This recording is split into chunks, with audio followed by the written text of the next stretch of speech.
अच्छा भाई, ये सवाल कल चल रहा था कल की क्लास में। ऑन यकम जुलाई 2021, यकम जुलाई 2021 को फ़रूख ने बोरो कितना किया लोन? 8 मिलियन स्टार बैंक से, और उससे प्लॉट ख़रीदा है 6.5 मिलियन का। तो 8 मिलियन लोन बोरो करके 6.5 मिलियन जो है का आपने प्लॉट ख़रीदा है। बकाया पैसे इसने इन्वेस्ट कर दिए हैं दोस्त के साथ किसी बिजनेस में, तो इसलिए 65 लाख का लोन जो है वो आपने इस्तेमाल किया है प्लॉट लेने के लिए, और 8 मिलियन में से बाकी 15 लाख का लोन आपने किसी बिजनेस में इन्वेस्ट कर दिया है। ये जो लोन है इसके ऊपर इंटरेस्ट रेट है 12% पर एनम, और लोन 8 किस्तों में पे होना है अगले साल से। ये हमने कल बात की थी, तो अगले साल से लोन पे होना शुरू होना है, इसलिए लोन की पेमेंट की टेंशन हमें नहीं होनी चाहिए, क्योंकि वो अगले साल से लोन का प्रिंसिपल वापस होना शुरू होगा। हाँ, इंटरेस्ट इस साल ज़रूर पे होगा।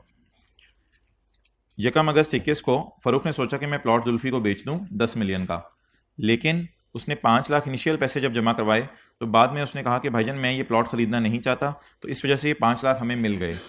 तो मतलब ये जो 10 मिलियन है इसको इग्नोर करना था, क्योंकि ये पैसे मिलने थे अगर प्लॉट बिकता।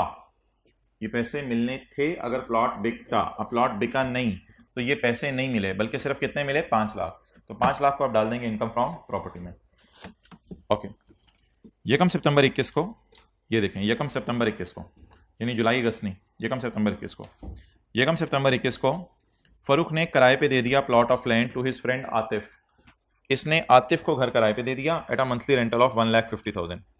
साल का किराया नहीं, महीने का किराया। महीने का किराया होगा 1,50,000।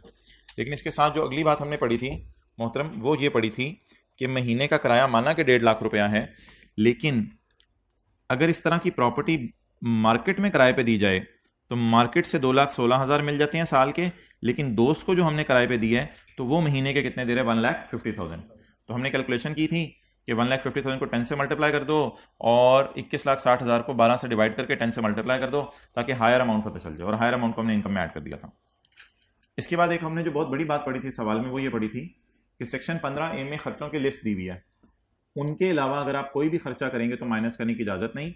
अगर उनमें से कोई खर्चा करेंगे तो माइनस करने की इजाज़त है, उनके अलावा कोई खर्चा करेंगे तो माइनस करने की इजाज़त नहीं है। वो जो लिस्ट हमने पढ़ी थी सेक्शन 15A में, उस लिस्ट को अगर हम साथ खोल के रख लें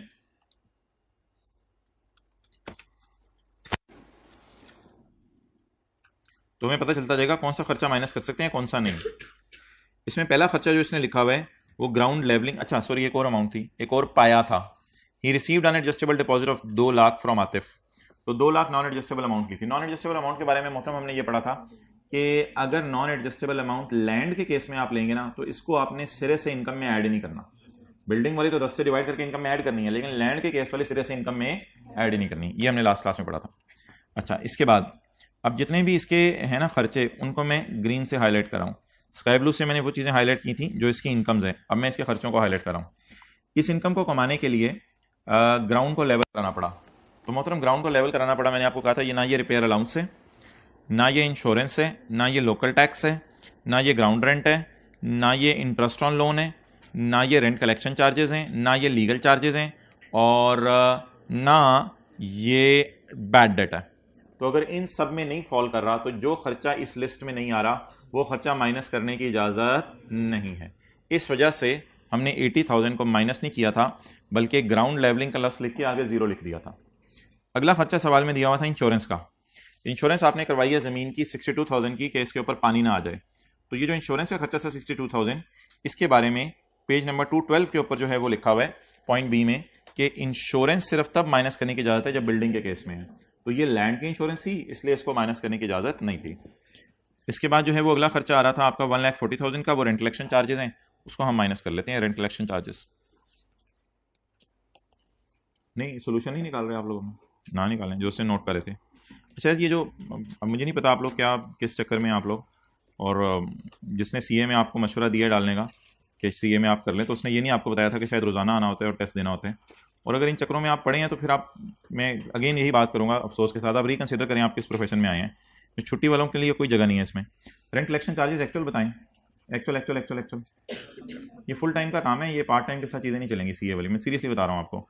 या कज़नों की शादियाँ करा लें, या अपने घरों के काम करवा लें, या बाकी चीज़ें करवा लें, या अपनी रिश्तेदारियाँ निभा लें, या फिर सीए कर लें। रेंट कलेक्शन चार्जेस बोलें एक्चुअल कितने हैं?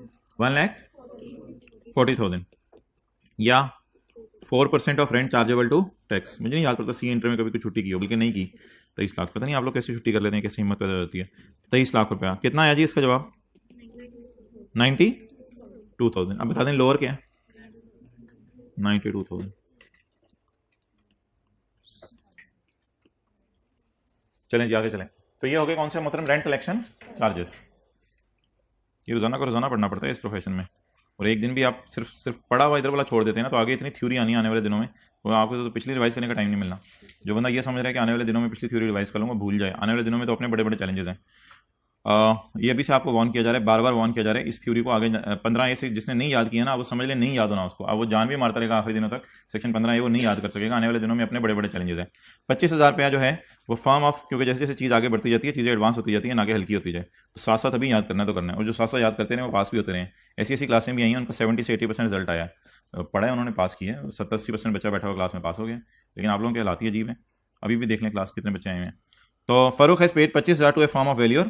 फारूक ने फॉर्म ऑफ वैल्यूर को 25,000 रुपये दिए हैं, जिसने कहा है कि आपकी प्रॉपर्टी की वैल्यू ये है। ये फॉर्म ऑफ वैल्यूर एक कोई डीलर टाइप लोग होते हैं, इनको आप जाके कहते हैं कि जी हमने घर किराए पे दे दिया है, तो आप बताएं अगर मार्केट का कोई बंदा ढूंढ के दें आप हमें, तो वो कितना किराया दे देगा।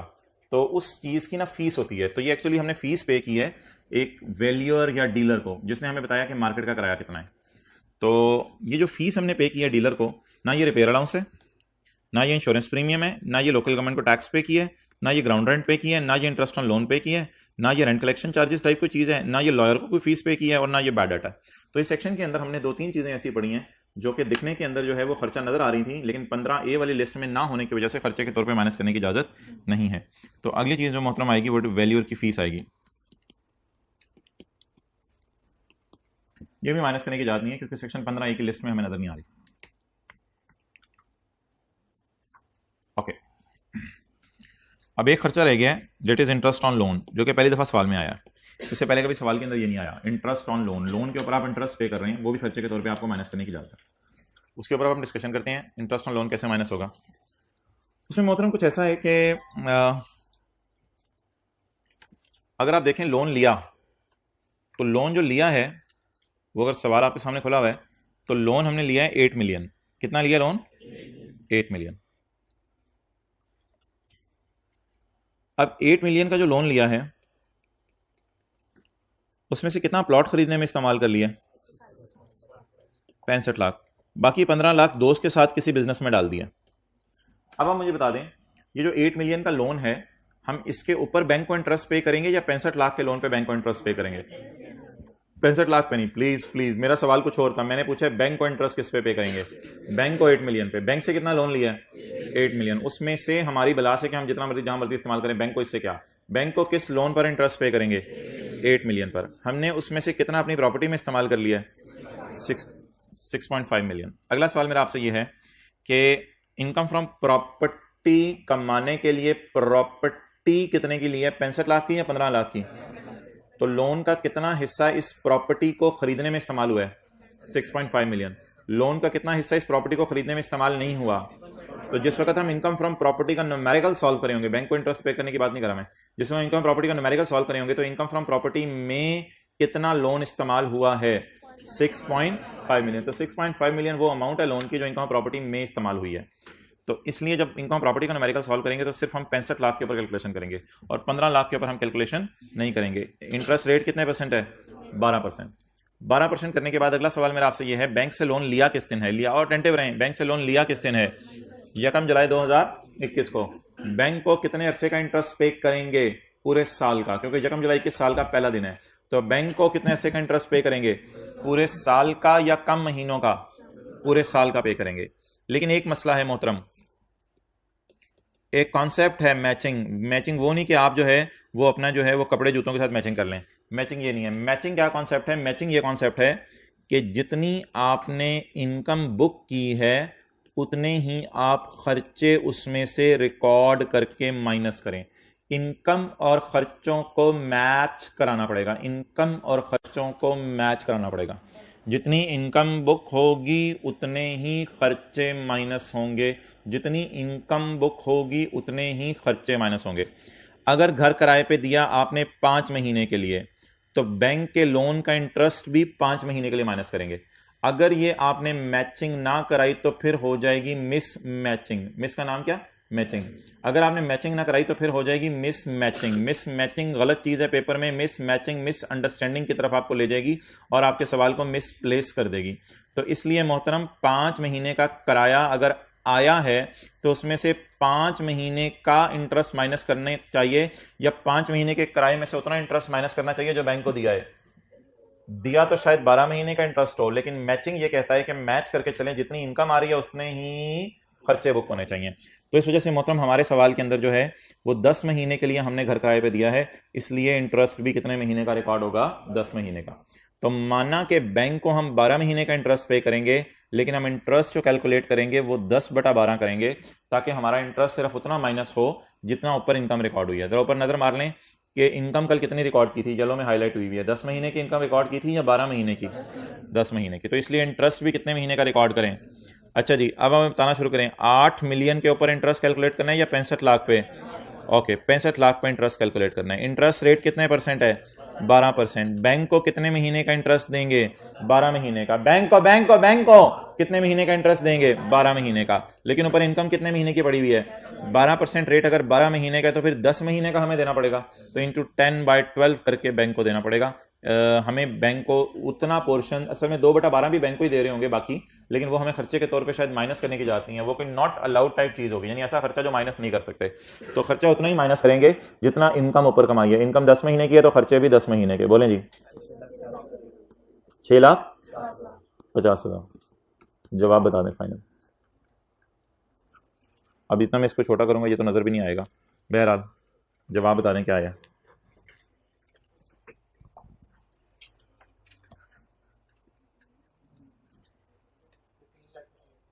1558,000।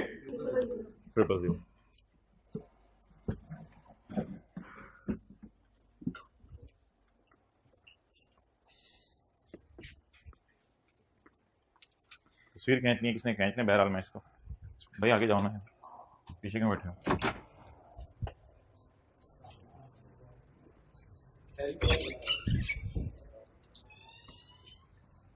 ये तो नजर आ रहा है, मैं तो नहीं नजर आएगा।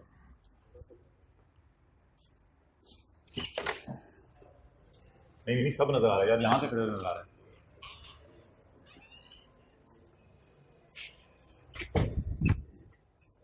यहां से भी नजर आ रहा है।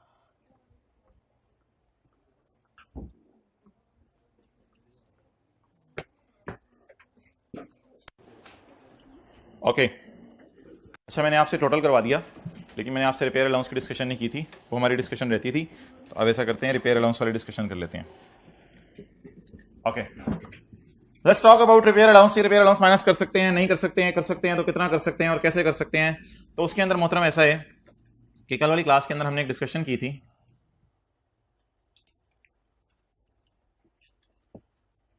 वो ये डिस्कशन थी।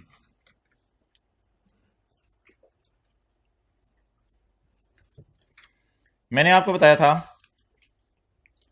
कि घर से किराया भी आ सकता है और घर से जो है वो फोरफिटेड डिपॉजिट भी आ सकता है। घर से किराया भी आ सकता है और घर से फोरफिटेड डिपॉजिट भी आ सकता है। और मैंने आपको बताया था ओपन प्लॉट से किराया भी आ सकता है और ओपन प्लॉट से फोरफिटेड डिपॉजिट भी आ सकता है। और मैंने आपको बताया था कि टोटल 4 पाए बनेंगे। तो घर से भी किराया आ सकते हैं, घर से भी फोरफिटेड डिपॉजिट आ सकते हैं, सीधा सी बात है। और ओपन प्लॉट से भी किराया आ सकता है, ओपन प्लॉट से भी फोरफिटेड डिपॉजिट आ सकते हैं।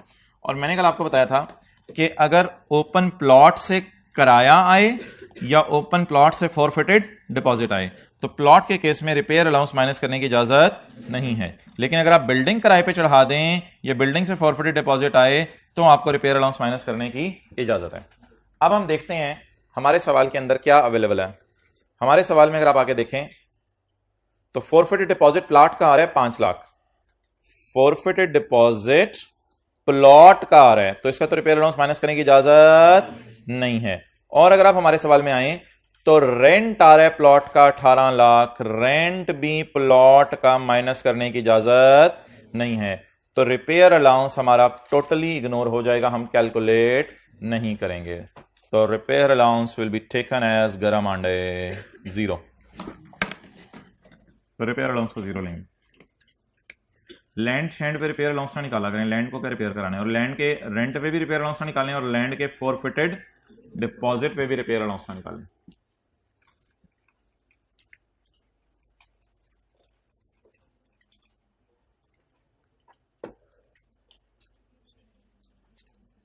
पूछें पूछें कोई सवाल है तो।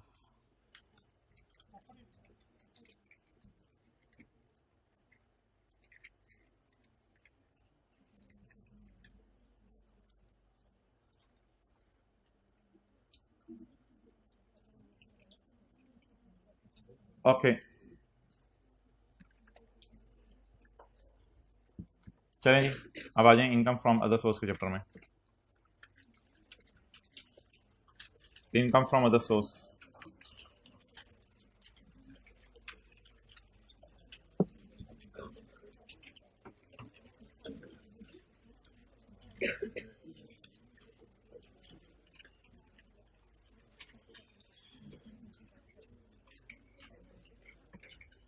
जी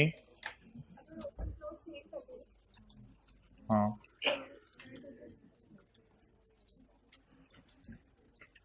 ओपन प्लॉट अगर सेल कर दिया जाए तो कहाँ आएगा, ये ज़रा आप हजरात देख लें। ओपन प्लॉट अगर सेल कर दिया जाए, ये तो सेल किया था और पैसे आने थे, लेकिन फिर पैसे नहीं आ सके थे पूरे, क्योंकि फॉरफिटेड डिपॉजिट वाला सिनेरियो बन गया था। लेकिन अगर ओपन प्लॉट से हमेशा के लिए जान छुड़ा दी जाए, इसे हमने न्यूमेरिकल्स में से कराने आने वाले दिनों में, तो फिर हमने कैपिटल गेन के चैप्टर के पेज 234 पे मैंने आपको बताया था, इमूवेबल प्रॉपर्टी का बेचना कैपिटल गेन के चैप्टर में जाएगा। तो घर का बेचना, प्लॉट का बेचना, disposal of immovable property separate block के तौर पर आएगा। ओके, इसकी बहरहाल रिवीजन चलती रहनी है काफ़ी। अच्छा भाई, कैपिटल गेन के चैप्टर पे आई नो के 2-3 लाइनें रह गई हैं, वो 2-3 लाइनें इंशाल्लाह मैंने अगली क्लास के अंदर करवानी है। भाई फर्स्ट रो में आ जाओ ना, फिर से नज़र नहीं आ रहा होगा, और भी लोग बैठे हैं फर्स्ट रो में, बहुत जगह है। भाई ने आपके लिए साइड पे चेयर छोड़ी हुई है खाली, जल्दी आओ। अदर सोर्स, अच्छा भाई घर का किराया कहाँ जाएगा, इनकम फ्रॉम प्रॉपर्टी में। अगला सवाल, सिर्फ टैक्सी बुक क्यों लेके आए हो, बैग नहीं लाया आज, चलो बैठो। अच्छा, घर का किराया कहाँ जाएगा, इनकम फ्रॉम प्रॉपर्टी में। शेयर्स का बेचना कहाँ जाएगा, इनकम फ्रॉम कैपिटल गेन में। अच्छा मुझे बताएं, कारोबार करना कहाँ जाएगा, इनकम फ्रॉम बिजनेस में। नौकरी करना कहाँ जाएगा, इनकम फ्रॉम सैलरी में। तो जो चीज इनके अलावा होगी वो कहाँ जाएगी, इनकम फ्रॉम। तो कैपिटल गेन के चैप्टर में देख के आएंगे वहां क्या क्या बेचना आता है, प्रॉपर्टी के चैप्टर में देख के आएंगे वहां किस किस चीज का किराया आता है। अदर सोर्स के चैप्टर के अंदर जो है बची हुई चीजें आएंगी, जो ना कैपिटल गेन है, प्रॉपर्टी है, ना बिजनेस है, ना सैलरी है। तो बचा कुचा चैप्टर है ये, जो चीज कहीं नहीं आएगी तो वो इधर आ जाएगी। Income of every kind received by a person in a year if it is not included in any other head। अगर ये किसी और हेड में इनकम नहीं जाएगी तो किस हेड में जाएगी, बोले इनकम फ्रॉम अदर सोर्स। तो इनकम फ्रॉम अदर सोर्स एक बच्चा कुचा चैप्टर है, and it shall be chargeable under the head income from other source. हर किस्म की इनकम जो किसी और हेड में नहीं है, हर किस्म की इनकम जो किसी और हेड में नहीं है, वो किस हेड में जाएगी, बोले इनकम फ्रॉम अदर सोर्स के हेड में जाएगी। हाँ, अगर कोई इनकम माफ है ना, हुकूमत ने खुद ही कोई इनकम माफ कर दी, उस पर टैक्स नहीं लगाया, तो फिर वो किसी हेड में नहीं जाएगी, इन इनकम फ्रॉम अदर सोर्स में नहीं जाएगी। अच्छा जी, डिविडेंड। ये डिविडेंड जो है वो दो किस्म का हो सकता है। डिविडेंड आप जो है वो पाकिस्तान से भी कमा सकते हैं, और डिविडेंड आप जो है वो बाहर के मुल्क से भी कमा सकते हैं। भाई क्या हो गया, डिविडेंड आप पाकिस्तान से भी कमा सकते हैं और डिविडेंड आप बाहर के मुल्क से भी कमा सकते हैं। जो डिविडेंड आप पाकिस्तान से कमाते हैं मोहतरम, उस डिविडेंड के बारे में ऑलरेडी हम सेक्शन 5 के अंदर पढ़ चुके हैं कि ये है फाइनल टैक्स रिजीम। क्या है, फाइनल टैक्स रिजीम, और इसका टैक्स रेट कितने परसेंट है, 15%। लेकिन अगर आप फॉरेन डिविडेंड कमाएं, तो ये आज मैं आपसे पहली दफा बात करने लगा हूं कि फॉरेन डिविडेंड का मतलब ये है कि आपने पाकिस्तान में बैठ के जो है वो नाइकी कंपनी के बाहर के मुल्क के शेयर्स खरीद लिए। तो अगर आपने पाकिस्तान में बैठ के नाइकी कंपनी के बाहर के मुल्क के शेयर्स खरीद लिए, तो ये फाइनल टैक्स रिजीम नहीं होगी, बल्कि ये नॉर्मल टैक्स रिजीम होगी, और इस पर नॉर्मल तरीके से टैक्स लगेगा। और इसका मतलब ये है कि इसके ऊपर टेबल 1 और 2 लगेगा, और इसके ऊपर 15% का रेट नहीं लगेगा, नोट कर लो। तो डिविडेंड अगर बाहर के मुल्क से कमाया जाएगा तो इस पे नॉर्मल तरीके से टैक्स लगेगा या 15% लगेगा, नॉर्मल तरीके से टैक्स लगेगा। इस बात का मतलब मैं और जरा वाज़ेह करता हूं कुछ एग्जांपल्स देके, जरा आप नोट कर लें, बहुत मेहरबानी होगी आपके साथ वाले की।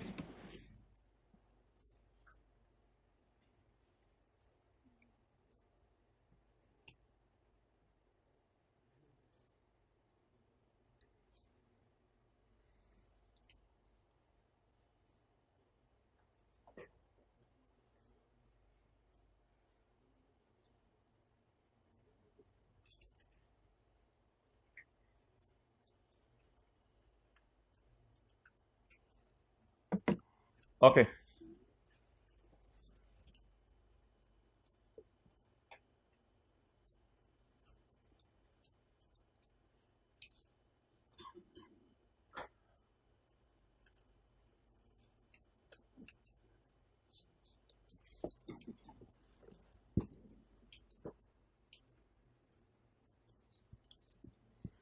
अच्छा जी, यार ये क्या होती है फाइनल रिजीम, नॉर्मल रिजीम, इधर की रिजीम, उधर की रिजीम? ये पेज 44 था चैप्टर 4 में। जरा इसके ऊपर अगर आप बारीक नजर मारें अपनी,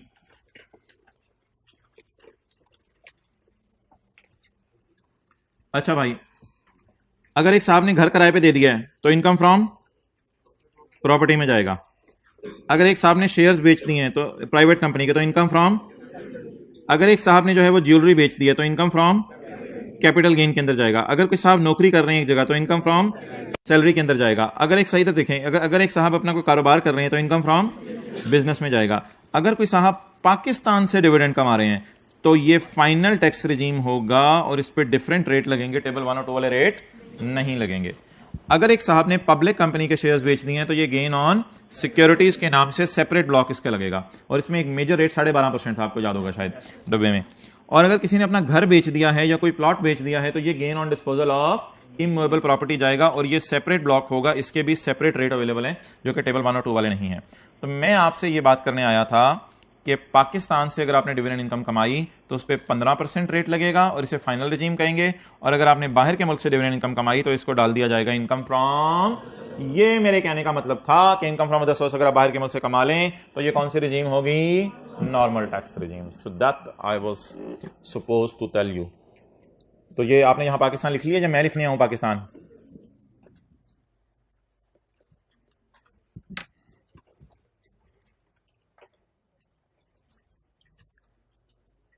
ओके आगे चलें, पेज ढूंढना पड़ेगा। जो पेज ढूंढ रहे हैं उनकी शान में ये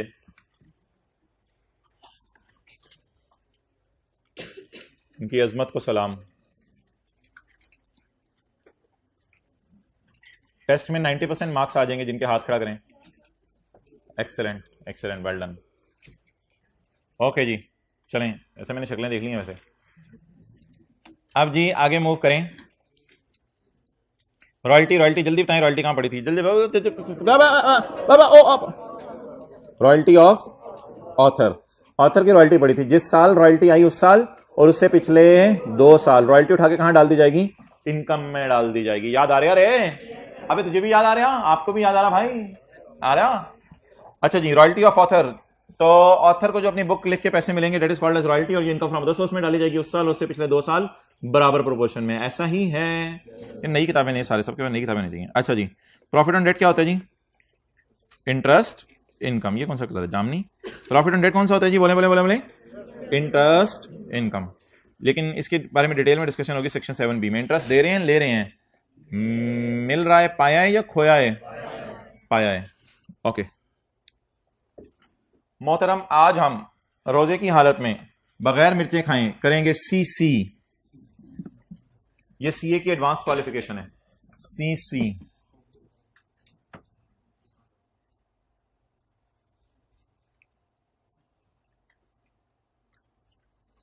एक साहब ने हुकूमत को टैक्स जमा करवाना था, और हुकूमत को उन्होंने टैक्स कितना जमा करवाया जी? 28 मिलियन। अगर 28 मिलियन टैक्स होगा तो कमाता कितने बिलियन होगा? अच्छा, तो हुकूमत को टैक्स कितना जमा करवाया इसने?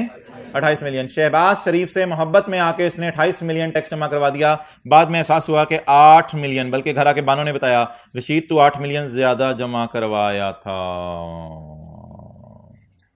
तो 8 मिलियन ज्यादा जमा करवाया था, तूने तो कितना जमा करवाना था? अच्छा मैं साइड पे हो जाऊं।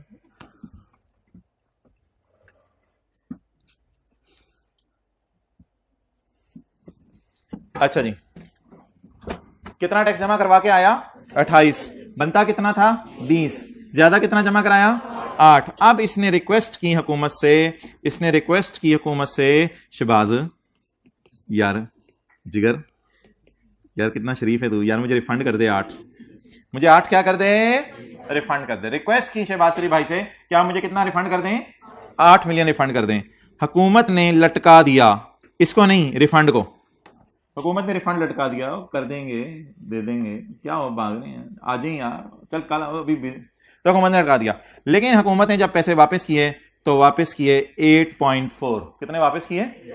8.4। इस 8.4 के अंदर हजरात आपको ओरिजिनल आपका पैसा भी मिल रहा है 8, जो आपका अपना टैक्स आपको वापस मिल रहा है। तो एक तो आपको अपना टैक्स री पे हो रहा है, और 0.4 का नाम होगा additional payment on delayed refund. Additional payment on delayed refund. अब ये जो 0.4 होगा ये चला जाएगा इनकम फ्रॉम अदर सोर्स में। 8.4 नहीं जाएगा। 8.4 इसलिए नहीं जाएगा, नोट नहीं करना, ये सारा लिखा हुआ है।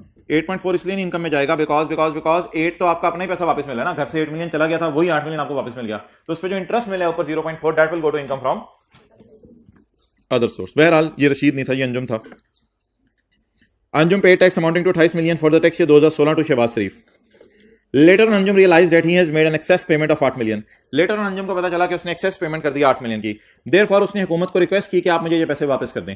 हुकूमत ने कहा कि ठीक है हम आपको पैसे वापस कर देते हैं। However the पैसे वापस करना was लटका by FPR and नतीजा तन मन धन एक करके सीए करें and नतीजा तन अंजुम received 8.4 मिलियन। इस 8.4 मिलियन में जो 0.4 मिलियन ऊपर का माल है that is called as additional payment on delayed refund. ये 0.4 चला जाएगा इनकम फ्रॉम अदर सोर्स में, बस 0.4 जाएगा सिर्फ। कोई परसेंटेज होगी जिसपे हुकूमत वाले खुद ही परसेंटेज लगा के हमें दे देंगे, वो हमारे स्कोप में नहीं, वो तो हुकूमत हमें निकाल के देगी खुद ही, कोई इंटरेस्ट रेट लगा के और हमें पैसे वापस कर देंगे।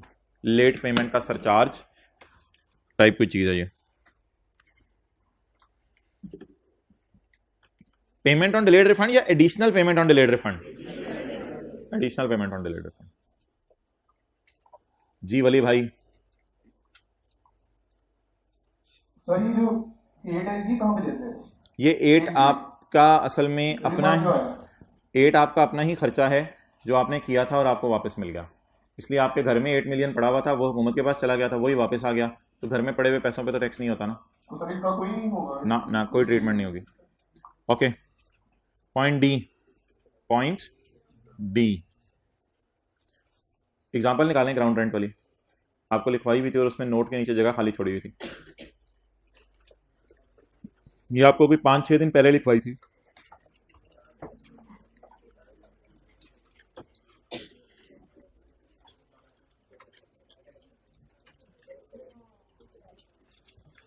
लब्बे have you been able to love? Okay, you are a great लब्बर। अच्छा भाई, अब मुझे ये बता दें आप कि 2 एग्जांपल लाके दो मुझे इधर। Mister Wasim Akram owns a land, ये वाली थी। Mister Wasim Akram owns a land, Wasim Akram की लैंड है, सरासिफ चाहते हैं कि उस पर कंस्ट्रक्ट करें एक हाउस। अब्दुर्रहमान ये टाइप करवा दीजिएगा एग्जांपल, हाथ खड़ा कर दें। अब्दुर्रहमान आवाज़ आ रही है आपको? अच्छा बैठे नहीं हुए आज। Mister Wasim Akram owns a land, mister Wasim Akram एक लैंड ओन कर रहे हैं और सर आसिफ चाहते हैं कि उसके ऊपर कंस्ट्रक्ट करें एक घर। वसीम अकरम ने रिफ्यूज़ कर दिया कि मैं आपको ये लैंड नहीं बेचूंगा, लेकिन अगर आप चाहते हैं तो मैं आपको ये लैंड किराए पे दे देता हूं। मैं आपको ये लैंड किस पे दे देता हूं? किराए पे। Sara Asif constructed house on this land, Sara Asif ने उस लैंड के ऊपर घर बना लिया और फिर घर को किराए पे दे दिया इमरान खान को। वो तो आगे की बात है। मुझे ये बताएं, जो सर आसिफ वसीम अकरम को ग्राउंड का किराया दे रहे होंगे, वो सर आसिफ के खर्चों में डाला था हमने। देखें सोल्यूशन में सर आसिफ के खर्चों में डाला था, और वसीम अकरम की कहां जाएगा? ये इनकम में। वसीम अकरम कहां जाएगा? इनकम में। देख एक बात सोचें जरा, जो चीज एक बंदे के लिए खर्चा होती है अगले के लिए इनकम। मिसाल के तौर पे कॉलेज वालों के लिए टीचर की तनख्वाह खर्चा है और टीचर के लिए ये इनकम है। वापडा वालों के लिए जो इनकम है वो हमारे लिए बिजली का बिल क्या है? खर्चा है। तो उधर हमने सरासिफ के खर्चे में डाला था, इधर वसीम अकरम की किस में डालेंगे? इनकम है। तो वो नोट में जगह खाली छोड़ी हुई थी, उधर मैंने कहा था एक नोट लेके जगह खाली छोड़ दें, वहां लिख लें जाके ग्राउंड रेंट ऑफ रुपीज कितना बन रहा था? 2,40,000। ग्राउंड रेंट ऑफ रुपीज 2,40,000, उसी सवाल में जाके लिखें। अगर वो सवाल नहीं मिल रहा तो आपकी किस्मत। Ground rent of rupees 2,40,000 is income from other source for Wasim Akram. हाँ, जो भी नोट में जगह बची हुई है। Ground rent of rupees 2,40,000 is, बोले, income from other source of Wasim Akram. बस। अच्छा, आप ना जरा कॉन्सेप्ट को समझ लें दोबारा ताकि जरा रिवाइज हो जाए। असल में कहानी कुछ ऐसे थी कि, अटेंटिव रहिएगा,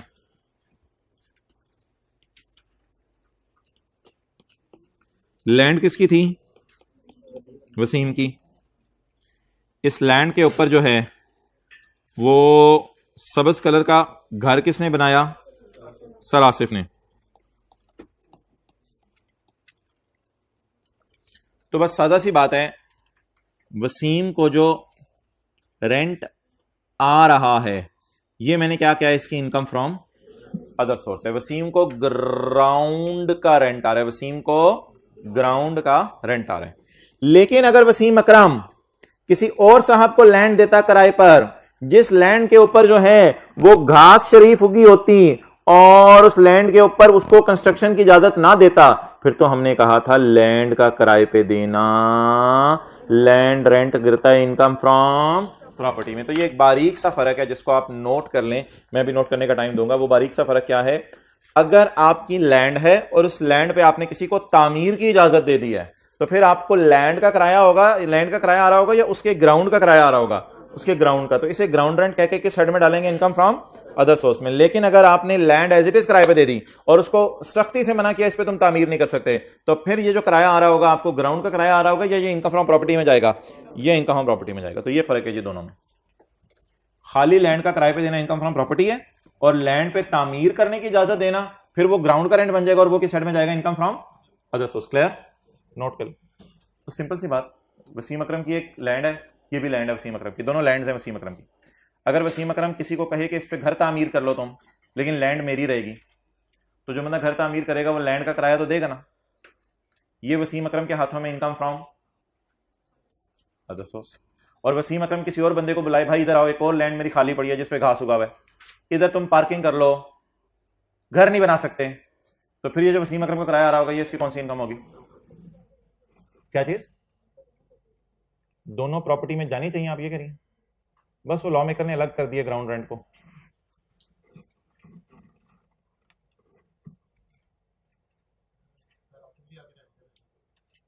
क्या चीज? घर? वो तो दिया था उन्होंने, वो तो फिर उनकी इनकम प्रॉपर्टी थी, वो तो बिल्डिंग किराए पे दी गई है ना।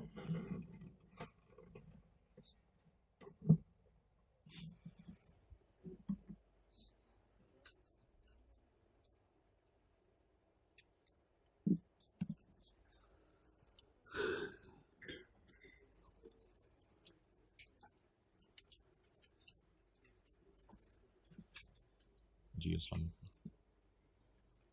हेलो।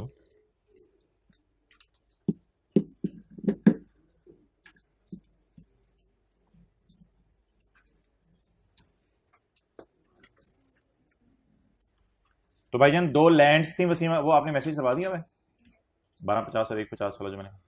अच्छा, सब सारे में। अच्छा, तो दो लैंड्स थी वसीम अकरम की, जिस लैंड पे वसीम अकरम ने इजाजत दे दी घर बनाने की, तो उस लैंड का वसीम अकरम को लैंड का रेंट आ रहा होगा या ग्राउंड रेंट आ रहा होगा? तो ये वसीम अकरम की क्या बन जाएगी? और जिस लैंड पे घर तामीर करने की इजाजत नहीं दी और खाली प्लॉट या लैंड का किराया आ रहा है, तो ये क्या बन जाएगी? Income from. ओके, पॉइंट ई। अच्छा, इनके जो जो नीचे वाले डब्बे में नहीं पढ़ा रहा ना, उनको आपको पढ़ने की भी जरूरत नहीं है। पॉइंट ई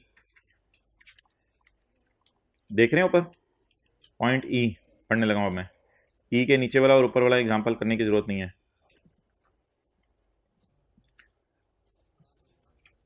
अच्छा, ये वैसे तो रिकॉर्डिंग हो रही है लेकिन खैर है, कोई मसला नहीं। आपको एक बात बतानी थी, ठंडे हो जाए जरा। ये जो बिल्डिंग है ना जिसमें हम बैठे हैं इस वक्त, ये जावेद मियाँ दाद की है। तो क्रिश्चियन कॉलेज वालों ने इसको किराए पे लिया हुआ है, क्रिश्चियन कॉलेज वालों ने इसको किराए पे लिया हुआ है। जावेद मियाँ दाद जो है वो ओनर है और क्रिश्चियन कॉलेज वाले इसके क्या हैं बोलें जी? किराएदार हैं, टेनेंट हैं। अगली बात भी आपसे कर दूं, 3-4 महीने तक कुछ ऐसा इरादा है कि शाम को ना यहाँ किप्स कॉलेज की भी क्लासें हुआ करेंगी, तो क्रिश्चियन कॉलेज वाले ना फिर जो कुछ रूम्स हैं उनको सब लीज पे दे देंगे, यानी किराए पे ली हुई चीज़ को किराए पे दे देंगे। तो अब इस सारे अरेंजमेंट में ना ओनर है जावेद मियां दाद। ओनर को जो कराया जा रहा होगा ना वो होगा इनकम फ्रॉम प्रॉपर्टी, क्योंकि बीइंग एन ओनर इसने ये बिल्डिंग किराए पे दी हुई है। लेकिन जो क्रिसेंट कॉलेज को किप्स कॉलेज से कराया आ रहा होगा, क्रिसेंट कॉलेज को किप्स कॉलेज से कराया आ रहा होगा, तो क्रिसेंट कॉलेज वालों ने एज एन ओनर चीज किराए पे दी है या एज अ किराएदार किराए पे दी है? ये बिल्कुल क्रिसेंट कॉलेज वालों ने वही काम किया। आपने साथ वाले से कैलकुलेटर मांगा और कैलकुलेटर साथ वाले से मांगे, अगले बंदे को कैलकुलेटर दे दिया। तो फिर मुझे बताएं क्रिसेंट बीइंग एन ओनर किराए पे दे रहा है या बीइंग अ किराएदार किराए पे दे रहा है? तो इसलिए क्रिसेंट कॉलेज वालों के लिए ये सबलीज होगी और ये जाएगी इनकम फ्रॉम अदर सोर्स में। किप्स कॉलेज वालों के लिए तो रेंट खर्चे में जाएगा। मैं इस वक्त पाया की बात कर रहा हूं, खोया की बात नहीं कर रहा, नोट कर लें। अच्छा, कितने लोग सीरियस समझ गए थे जावेद मियां दाद वाली बात? जरा हाथ खड़ा करें। कितने सादा हैं आप लोग। नहीं, अच्छी बात है, ठीक है।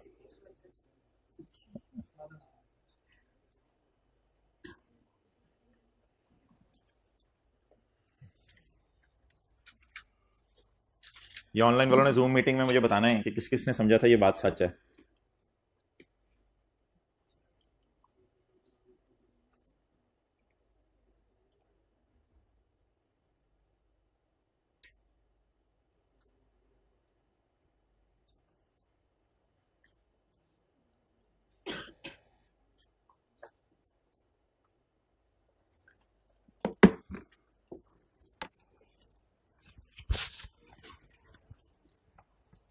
जी भाई, वो साहब हाथ खड़ा करें जिनका दोस्त टेस्ट रूम में नहीं जा रहा था और ये उसको टेस्ट रूम में ले गए और टेस्ट दिलवाया। एक और दो, एक्सेलेंट। ऐसे दोस्त चाहिए। चलें जी आगे पढ़ें।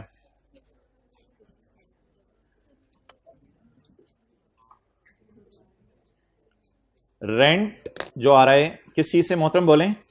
सब लीज ऑफ लैंड और बिल्डिंग। सब लीज ऑफ लैंड और बिल्डिंग या लीज ऑफ लैंड और बिल्डिंग? किसके लिए ये लीज है? जावेद मियां दाद के लिए। और किसके लिए ये सब लीज है?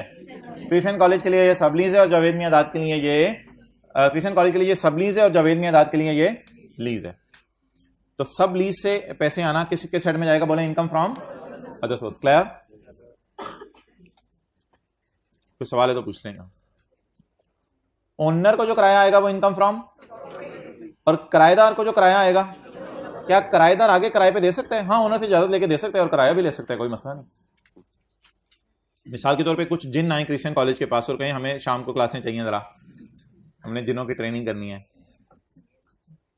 ओके, क्या फरमाया? Point F, point F. भाईजान आपको पता है इनकम फ्रॉम प्रॉपर्टी के चैप्टर के अंदर हमने दो बच्चों को कहा था निकलो इधर से, तुम इस काबिल नहीं हो कि इस चैप्टर में आओ। इनकम प्रॉपर्टी के चैप्टर में दो बच्चों को हमने कहा था भाईजान भागो इधर से। सिर्फ गेट आउट कहने की कसर रह गई थी, बाकी तो जो हमने कर दी थी वो इनके साथ दुनिया ने देखी थी। इनको क्या कहा था हमने कहा था कि अगर land and building along with plant and machinery, income property के चैप्टर का पहला सफ़ा है। कई दफा सफ़े पे पहुंचे होते हैं, अगला बंदा कहीं और पहुंचा होता है, वो देख रहा होता है ये मेरे सफ़े पे कहां लिखा हुआ है। अच्छा, तो भाईजान इनकम फ्रॉम प्रॉपर्टी जो है उसमें हमने कहा था कि अगर लैंड एंड बिल्डिंग को along with plant and machinery को किराए पे दे दिया जाए तो इस सारे को उठा के डाल दिया जाएगा इनकम फ्रॉम। और हमने कहा था कि अगर जो है वो एमिनिटीज और यूटिलिटीज की सर्विस दी जाए घर के साथ तो खाली इस वाली अमाउंट को उठा के इसको उठा के किधर डाल दिया जाएगा? Income from.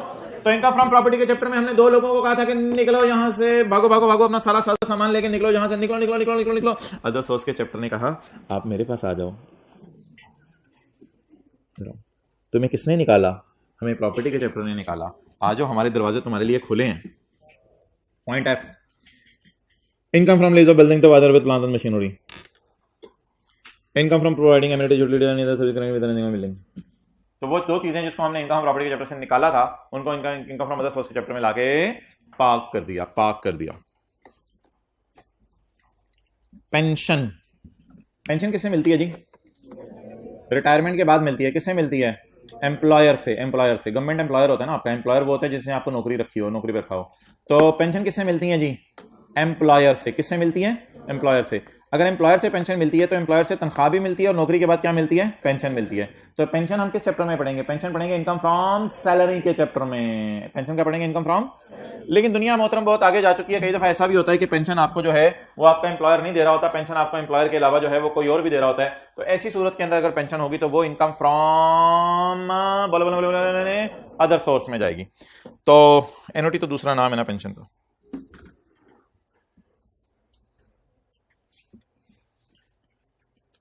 Pension received by an employ from its employer is chargeable under the income from salary. तो पेंशन अगर एम्प्लॉयर से मिले तो कहां जाएगी, बोले इनकम फ्रॉम सैलरी में। लेकिन माय डियर अगर जो है वो पेंशन एम्प्लॉयर के अलावा किसी और से मिल जाए तो वो इनकम फ्रॉम सैलरी में नहीं जाएगी। However pension schemes are not जरूरी कि वो एम्प्लॉयर एम्प्लॉय रिलेशन की वजह से हों। इस सूरत में if the pension is received from a person other than employer then this will fall under that income from। तो अगर पेंशन एम्प्लॉयर के अलावा किसी से मिलेगी तो कहां जाएगी, बोले इनकम फ्रॉम अदर सोर्स के अंदर जाएगी। अब सवाल यह पैदा होता है माय डियर, सवाल यह पैदा होता है कि पेंशन जो है वो एम्प्लॉयर के अलावा कौन देगा, किसको चाह चढ़ा है, किसको स्ट्रॉन्ग जेल लगाया है, फर्क नहीं पड़ा, किसको चाह चढ़ा है कि पेंशन दे। ये जेल लगाया हुआ या ऑयल लगाया है, स्प्रे किया हुआ है। अच्छा क्या नाम है, उस्मान नहीं स्प्रे का। अच्छा तो मुझे बताएं आप कि पेंशन जो है वो किसको शौक चढ़ाए कि हमें पेंशन दे। तो मोहतरम कई दफा ऐसा होता है कि बैंक्स होते हैं, बैंक्स जो हैं उनको आप जाके कहते हैं कि भाईजान थोड़े थोड़े पैसे हमारे डिपॉजिट करते रहो, आप बैंक में पैसा रखवाते रहते हैं। और एक वक्त ये आता है कि बैंक में जो है वो पैसे आपके पड़े बढ़ते रहते हैं। तो वो जो बैंक में पैसे पड़े बढ़ते रहते हैं तो बैंक आपको रिटायरमेंट के बाद आपके अपने ही पैसे अलॉन्ग विद इंटरेस्ट वापस करता है, तो इसको भी पेंशन कहते हैं। तो इसलिए पेंशन अगर बस सादा सी बात आप याद रखें, अगर एम्प्लॉयर से मिली है तो इनकम फ्रॉम सैलरी, एम्प्लॉयर के अलावा किसी और से मिली है तो income from other source. Okay अच्छा जी, point H guys, point H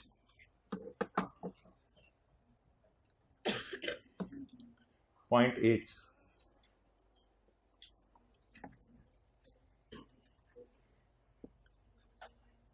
prize bond लफ्ज़ आपने सुना होगा, आवाजें आ रही हैं, एक मिनट क्लास बोल रहे हैं खामोश हो गए। Winning from a raffle, winning from a lottery, कोई prize on winning a quiz, prizes offered by companies for sale promotion. अक्सर कंपनीज सेल प्रमोशन कर रही होती हैं अपनी प्रोडक्ट्स की, तो प्राइस बांट रही होती हैं, सर हमें तो कभी नहीं मिली।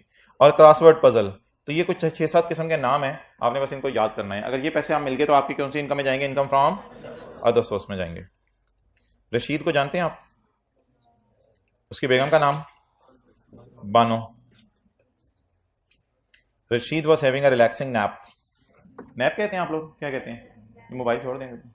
रशीद साहब जो है वो आराम से सो रहे थे और गर्मी का मौसम था, बल्कि सर्दी कर लेते हैं, पंखा रुका हुआ था, चल नहीं रहा था। चलने वाला तो ऐसे होता है ना, तो पंखा जो है वो रुका हुआ था। अच्छा पंखा रुका हुआ था, एकदम जो है वो जमीन खजाने उगलने लगी, एकदम जमीन खजाने उगलने लगी।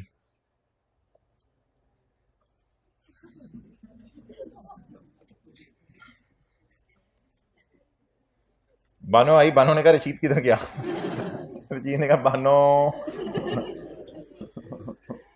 बचिया नु लिया थले ला। ओके बहरहाल रशीद का एक जिगरी दोस्त था शहबाज शरीफ, इसने उधर से फोन लगाया, शहबाज यार गेम पड़ गई है, बंदे भेज अपने। तो शहबाज शरीफ को कहा हमजा वगैरह को लेके आ जा, फटा पड़ गया, मसला खतरनाक हो गया, मैं इस वक्त जो है बहुत ही ऊपर पहुंच गया हूं, उससे ज्यादा मेरा ऊपर जाने का इरादा नहीं फिलहाल। तो अब भाईजान हुकूमत आएगी और हुकूमत आके जो है वो ये वाला खजाना नहीं लेके जाएगी, ये वाला खजाना लेके जाएगी। असल में खजाना तो हुकूमत का होता है, तो हुकूमत आएगी और हुकूमत आके जो है वो खजाना लेके जाएगी, और जो खजाना हुकूमत लेके जाएगी ऑब्वियसली या तो इसकी घर में डिस्टर्बेंस हुई है, इसको कुछ पैसे दे देगी, और अगर पैसों पे ये ना माना तो फिर हुकूमत कह देगी, मिसाल के तौर पे अगर जो है वो पेट्रोल निकल रहा है तो हर महीने 10 लीटर 50 लीटर 100 लीटर पेट्रोल हम आपको दे दिया करेंगे, क्योंकि प्रैक्टिकली स्पीकिंग खजाने का पे हक हुकूमत का होता है। तो हुकूमत खजाना उठा के लेके चली जाएगी और इसको बदले में कुछ ना कुछ पैसे दे देगी, या बदले में कुछ ना कुछ वो चीज दे देगी जो लेके जा रही है। तो चीज़ का नाम रखेंगे बेनिफिट, यानी ये हुकूमत उसको कोई चीज़ दे देगी, यानी यही वाले ख़जाने में से कुछ हिस्सा दे देगी। और अगर ना हुआ तो ये कहेगा मुझे कायदे आज़म वाले नोट दे दो, दोनों मुझे एक्सेप्टेबल हैं, बस दो सही कुछ मुझे। ओके, तो कई दफ़ा हुकूमत इसको पैसे दे देगी। आखिरी पॉइंट अटेंटिवली समझे, फिर कैपिटल गेन के चैप्टर के पास पेपर में शुरू कराने हैं अभी। अच्छा, कभी पैसे दे देगी और कभी बेनिफिट दे देगी। पैसों और बेनिफिट में क्या फ़र्क है? पैसों का मतलब है कैश मिल जाएगा, और बेनिफिट का मतलब है कैश मिलेगा या इन काइंड चीज़ मिलेगी? इन काइंड चीज़ मिलेगी। जैसे अबू खुश होकर आपको पास होने के ऊपर पैसे दे दें या आपको जलेबी खिला दें, तो पैसे मिल जाए तो कैश मिलेगा, जलेबी खिला दें तो इन काइंड बेनिफिट होगा। तो ये हेडिंग है दोनों की, आई और जे की। J for joker, not sitting in this class or sitting on your right left. अच्छा जी, आई, जी बिल्कुल। Okay,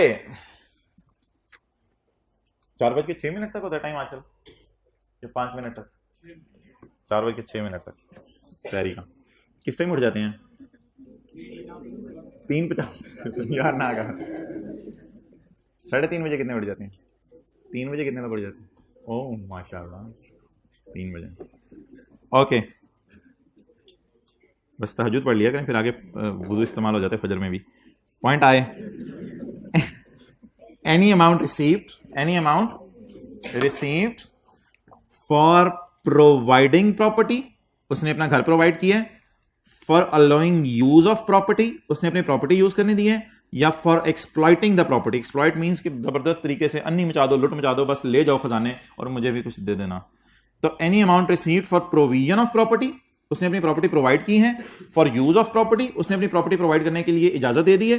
for exploitation of property, उसने अपनी प्रॉपर्टी एक्सप्लॉइट करने की इजाजत दे दी है। और इसमें यह भी शामिल है कि वो हक दे दे, including the grant of right, हक देना including the grant of right, वो हक दे दे टू एक्सप्लोर कुदरती खजाने। वही बात जो आपसे की है, इसमें यह बात शामिल है कि वो कुदरती खजाने जो है वो लेने का हक हुकूमत को दे दे। That will also fall under the definition of income from other source. And point J is same. Point J में आपको कैश मिलेगा या पेट्रोल मिलेगा। अगर पेट्रोल निकल रहा है तो पेट्रोल मिलेगा, तेल निकल रहा है तो तेल मिलेगा। तो पॉइंट जे में आपको पेट्रोल मिलेगा, लेकिन पेट्रोल की कितनी अमाउंट इनकम में ऐड होगी? Fair market value. ये पेट्रोल क्यों मिले आपको? आपने अपनी प्रॉपर्टी प्रोवाइड की है, आपने प्रॉपर्टी यूज करने की इजाजत दी है, और आपने अपनी प्रॉपर्टी एक्सप्लॉइट करने की इजाजत दी है। ये बैठे बैठे जो है ना, जाते जाते 1-2-4 मिनट एक दफा पढ़ लिया करें, घर जाके फिर जल्दी याद हो जाता है। ये रोजाना का रोजाना याद करते रहे, कोई परेशानी वाली बात ही नहीं है। कैपिटल गेन के चैप्टर में आ जाए।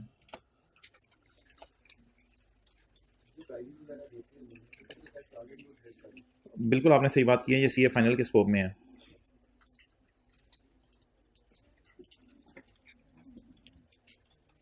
Do you know anything about mister आशिक?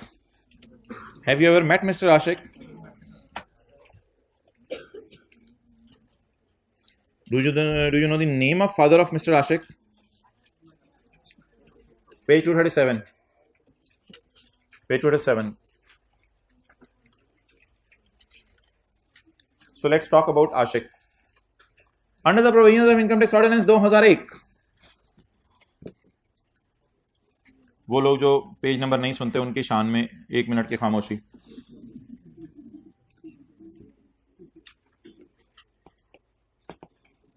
लब लिया? Are you still lubbing? ओहो, साथ वाले को लब पढ़ने की तो। अच्छा जी, under the provision income tax ordinance 2001 compute the gain. पहला काम क्या जी, क्या करना है? गेन निकालना है। दूसरा काम इसका हेड ऑफ इनकम भी बताना है। और तीसरा काम also identify giving reason, reason देके बताना है कि कंपनी पब्लिक है या प्राइवेट है। तो 3 काम करने हैं, एक गेन लॉस निकालना है, दूसरा मैं कर दूं, दूसरा करेक्ट हेड ऑफ इनकम में इनकम निकालनी है, और तीसरा ये रीजन देके बताना है कि कंपनी पब्लिक है या प्राइवेट है। Okay, Ashiq has 5,000 shares in Rumi Private Limited. Ashiq ने कितने शेयर खरीदे हुए रूमी प्राइवेट लिमिटेड में? आशिक के 5,000 शेयर्स हैं रूमी प्राइवेट लिमिटेड में। 52% of the shares of the Rumi are held by Delta PLC, which is owned by British government. जिसको कौन ओन कर रहा है? British government. ओके,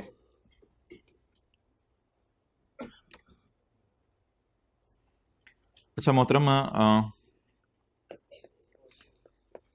आशिक को तो पहले ज़रा साइड पे करें ना, तू इधर हो। अच्छा, अब बात हमने क्या करनी है, बात हमने करनी है सबसे पहले एक कंपनी है जिसका नाम है रूमी प्राइवेट लिमिटेड। क्या नाम है जी? Rumi private limited. इसको ओन किया हुआ है एक कंपनी है डेल्टा। डेल्टा को ओन किया हुआ है ब्रिटिश गवर्नमेंट ने। डेल्टा ने रूमी के शेयर खरीदे हुए हैं 52% और ब्रिटिश गवर्नमेंट ने डेल्टा को कितना ओन किया हुआ है? इज ओन्ड से मुराद, मैंने कहा था फिर 100% ले लें, तो इसने इसको 100% ओन किया हुआ है।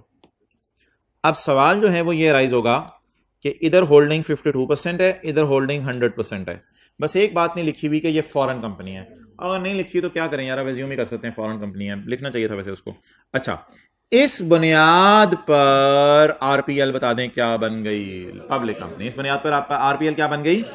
ओ भाईजान, आरपीएल के साथ तो इसने प्राइवेट लिखा हुआ है, वो नाम पे नहीं जाना, नाम पे नहीं जाना, नाम पे नहीं जाना, नाम पे नहीं जाना, नाम पे नहीं जाना, नाम पे नहीं जाना। हमने वो जो 4 शरायत है ना वो देखनी है। अच्छा, अब आशिक को जरा बीच में फिट करें। ये कहां से है आशिक? इधर आई,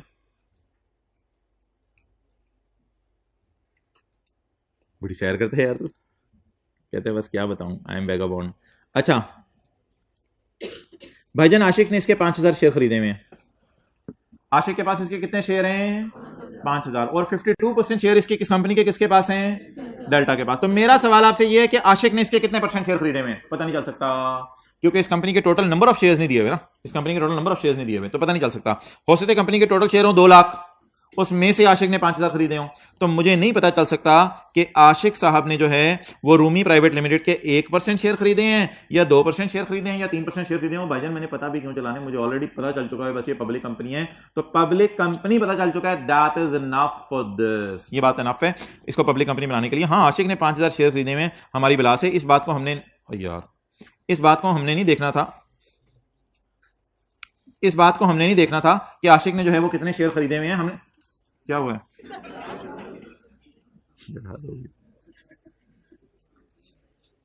आराम है, हद हो गई, कंट्रोल Z। चलो जी आगे। अच्छा, अब मोहतरम मुझे ये बताएं कि मिस्टर आशिक के शेयर खरीदने से पब्लिक बनेगी या डेल्टा के शेयर खरीदने से पब्लिक बनी है? डेल्टा के शेयर खरीदने से क्या बनी है? पब्लिक बनी है। क्लियर हो गया? तो अब बता दें स्टेट द गिविंग रीजंस के ये कंपनी पब्लिक है या प्राइवेट है। पहले सवाल का जवाब दे दें। गिविंग रीजंस, आप पहले पब्लिक कंपनी का डेफिनेशन लिखाइएगा। As per the definition of public company, तो if a company is owned by a foreign company, yeah, foreign company is owning 50% or more of the shares of a company, and that foreign company is owned by a foreign government, then the company will be considered as a public company. As in this case, 52% of shares are held by Delta, which is owned by foreign government. Therefore, this Rumi Private Limited will be considered as public company. और दिल में अपने कहने private नाम पे नहीं जाएंगे, private नाम है, प्राइवेट नाम है इसका, प्राइवेट नाम के बावजूद इसे कौन सी कंपनी कहा जाएगा? Public company. ये पहला सवाल हो गया। दूसरा सवाल है जी गेन लॉस निकालना है, और तीसरा सवाल है करेक्ट हेड ऑफ इनकम बताना है। तो करेक्ट हेड ऑफ इनकम जो है वो मोहतरम आप मुझे बता दें कि इसका करेक्ट हेड ऑफ इनकम जो है वो क्या होगा। ये लें। अच्छा, correct head of income securities या normal regime, income from capital gain, separate block और गेन ऑन दैट इज। अच्छा जी, और गेन लॉस कैसे निकलेगा? गेन लॉस भाईजान आपको पता है कैसे निकलता है। गेन लॉस जो है वो निकलता है A माइनस बी करके, where A is the consideration and B is the cost. A में से B क्या करेंगे? माइनस, तो क्या आ जाएगा हमारा गेन या लॉस। क्लियर? तो अब देख लेते हैं शेयर्स के ऊपर गेन लॉस कितना है।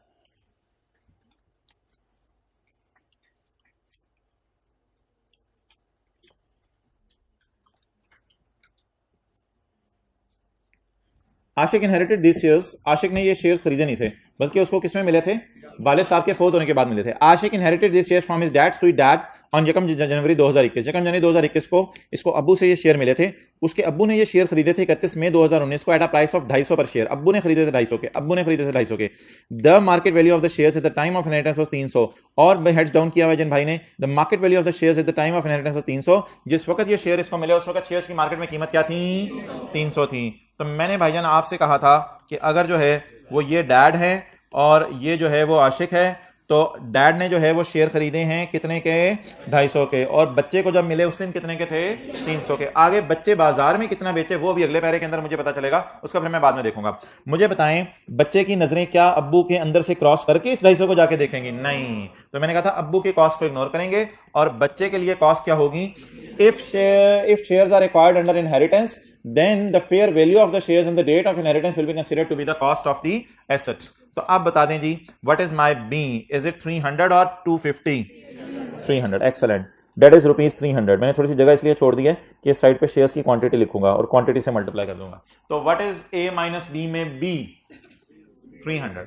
फादर्स कॉस्ट और बेटा कॉस्ट, बेटा कॉस्ट। ये आपको नोट करने का इतना टाइम दिया जाएगा कि आप नोट कर करके थक जाएंगे। आगे चलें। अभी तक इसके पास शेयर पड़े हैं या इसने बेच दिए हैं? पड़े हैं। ऑन 30/1/2022 साल के आखिरी दिन आशिक ने सारे आधे सारे कितने, आधे, उसने आधे शेयर्स बेच दिए, बाकी आधे इसके पास ही हैं, उसने आधे शेयर्स बेच दिए। क्वांटिटी बताएं कितनी बेची? 2500। और भाईजान जाहिर बात है 2500 का ही गेन निकालेंगे ना, अभी तो 5000 फिट तो नहीं करेंगे। ये तो नहीं कहेंगे कि ऊपर 2500 की सेल प्राइस पड़ी है, नीचे 5000 की कॉस्ट माइनस करेंगे, ये तो मूंगी नहीं मारेंगे।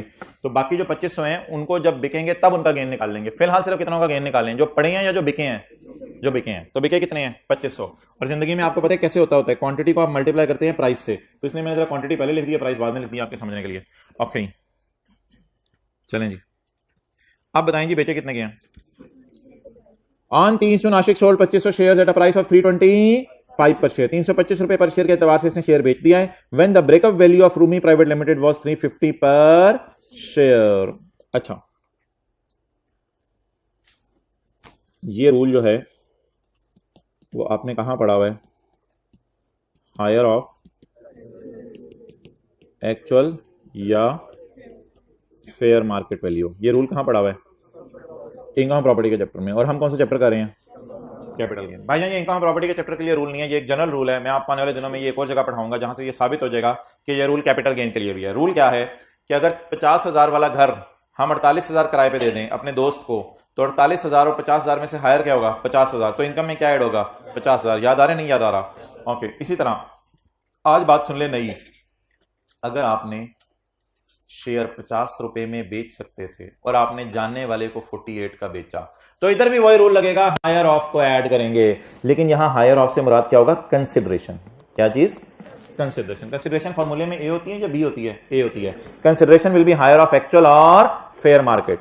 अब सवाल यह आएगा कि जी फेयर मार्केट प्राइस शेयर्स की क्या है? तो मोहतरम ये जो प्राइवेट कंपनीज है ना, कंपनी लॉ की नजर में जो प्राइवेट कंपनीज होती हैं, कंपनी लॉ की नजर में तो प्राइवेट ही है ना, ये हमारी नजर में पब्लिक है। तो ये जो कंपनी लॉ की नजर में प्राइवेट कंपनीज होती है ना, इनके शेयर्स बाजार में बिक नहीं रहे होते। जब इनके शेयर्स बाजार में बिक नहीं रहे होते तो इनकी फेयर वैल्यू आसानी से पता नहीं चल सकती। कोई चीज बाजार में बिक ही नहीं रही तो आपने इसकी फेयर वैल्यू कैसे पता चलानी है? तो ऐसी सूरत के अंदर मोहतरम क्या होगा? ऐसी सूरत में भाईजान ब्रेकअप वैल्यू को फेयर वैल्यू लेंगे। क्यों? असल में होता यह है कि जिन कंपनीज के शेयर की बाजार में कीमत नहीं लग रही होती, उन कंपनीज के बारे में हम ऐसे सोचते हैं कि अगर ये कंपनी आज ब्रेक हो जाए तो कितने पैसे देके जाएगी, तो वो उसकी फेयर वैल्यू कंसिडर की जाती है। तो इसलिए ब्रेकअप वैल्यू से मुराद लिख लें फेयर वैल्यू। आप बता दें जी कितने के बेचे? कंपनी ब्रेकअप मतलब कंपनी अगर आज टूटे तो कितने पैसे देके जाएगी? अच्छा मुझे बताएं कि कितने के बेचे? एक्सेलेंट, 325 के। कितने पैसे आ सकते थे? 350। आप बता दें जी कंसिडरेशन एक्चुअल कितनी है और फेयर मार्केट ग्रीन सिग्नल किसको दें? 350 को, हायर को उठाएंगे। तो व्हाट इज माय कंसिडरेशन? बोलें बोलें बोलें बोलें 350। And what is cost? 300। तो मल्टीप्लाई किससे करें? चलें जी बताएं। 870 माइनस 750,000, जवाब 1,00,000। चलें जी नोट कर लें आप। ये मैंने क्या लिखा हुआ है देखें, ये क्या लिखा हुआ है? Minus A minus B, where is the consideration and B is the cost. और ये भी नोट कर लीजिएगा consideration is higher of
okay चलें जी।